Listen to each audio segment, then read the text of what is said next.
மணல் கடத்தல் வழக்குகளில் இதுவரை எத்தனை பேர் குண்டர் தடுப்பு சட்டத்தில் சிறையில் அடைக்கப்பட்டுள்ளனர் என தமிழ்நாடு அரசு அறிக்கை தாக்கல் செய்ய சென்னை உயர்நீதிமன்றம் உத்தரவு பிறப்பித்துள்ளது. கூடுதல் விவரங்களை தலைமை செய்தியாளர் சிவா வழங்க கேட்கலாம். சிவா, இது குறித்தான கூடுதல் விவரங்கள்.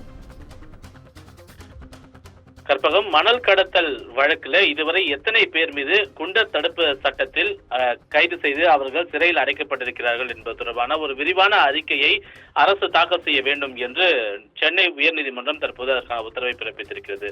குறிப்பாக இன்றைய உயர்நீதிமன்றத்தில் ரேஷன் கடையில் விற்கப்படக்கூடிய 7200 கிலோ அரிசியை கர்நாடகாவிற்கு கள்ளச்சந்தையில் விற்க முயன்றதாக கடந்த ஆண்டு ஏப்ரல் மாதம் கிருஷ்ணகிரியைச் சேர்ந்த சத்தியமூர்த்தி என்பவர் கைது செய்யப்பட்டிருந்தார்.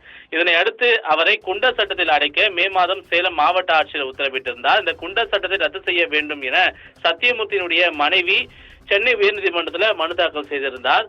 இந்த மனுவை நீதிபதிகள் SM சுப்பிரமணியம், சிவஞானம் அமர்வு விசாரணைக்கு எடுத்தது. அப்போது மனுதாரனுடைய கணவர் அரசு குடோனில் இருந்து ரேஷன் அரிசியை கடத்தியிருந்தால் அவர் மீது குண்டர் சட்டம் போட்டிருக்கலாம் என்று நீதிபதிகள் தங்களுடைய கருத்தை தெரிவித்திருந்தனர். அது மட்டுமல்லாமல் தேவைப்படாத நபர்களுக்கு ரேஷன் கடை அரிசியை விற்கக்கூடாது என தெரிவித்த நீதிபதிகள் இதுபோன்ற செயல்களுக்காக குண்டர் சட்டம் போடக்கூடாது என்றும் மாவட்ட நிர்வாகத்திற்கு அறிவுறுத்தியிருந்தனர். இதனை அடுத்து சத்தியமூர்த்தி மீதான குண்டர் சட்டம் என்பது ரத்து செய்யப்படுவதாக நீதிபதிகள் தெரிவித்திருந்த நிலையில மணல் கடத்தல் வழக்குகளில் இதுவரை எத்தனை பேர் கைது செய்யப்பட்டிருக்கிறார்கள், எத்தனை பேர் மீது குண்டர் சட்டம் பாய்ந்திருக்கிறது, எத்தனை பேர் குண்டர் சட்டத்தில் சிறையில் அடைக்கப்பட்டிருக்கிறார்கள் என்பது தொடர்பான ஒரு விரிவான அறிக்கையை தமிழக அரசு தாக்கல் செய்ய வேண்டும் என்று இந்த வழக்கின் மீதான உத்தரவின் போதே தற்போது நீதிபதிகள் அதற்கான ஒரு கேள்வியை தமிழக அரசை நோக்கி முன்வைத்திருக்கிறார்கள். கற்பகம்,